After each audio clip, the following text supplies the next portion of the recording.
रुकया जे बई मेरे दोस्तों, ज़रा मुहब्बत नाल गल सुन के जाया जे, इस वीडियो में स्किप ना कराया जे। तो बड़ी प्यारी वीडियो तुहाडे सामने बना रहे हैं तुहाडे वास्ते।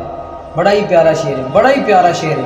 अल्लाह जानदा, कसम नहीं उठानी, लेकिन शेर बड़ा प्यारा है। पंजाबी के अंदर पीर नासिर हुसैन चिश्ती सियालवी ने लिखा है। लेकिन उस तो पहले गुजारिश ये है, मेरे यूट्यूब चैनल कासमी टीवी इसमें सब्सक्राइब करो, लाइक करो और वीडियो में ज़्यादा से ज़्यादा लाइक करो, शेयर करो। तो उस तो बाद मेरे टिकटॉक पेज इसमें फॉलो करो, शेयर करो और लाइक करो, अच्छे अच्छे कमेंट करो। आओ तुहाडी सारिਆਂ ਦੀ नज़र शेर है, मुहब्बत ना ज़रा समाल फरमाना है।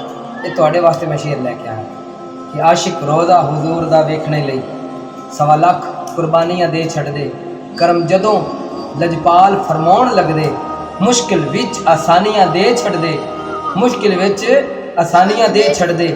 नासिर शाह उवैस जाए आशिकां नूं खबरे की निशानियां दे छड्डदे, सीने ला के कक्खां तो होलियां नूं मेरे नबी सुल्तानियां दे छड्डदे। सुभान अल्लाह।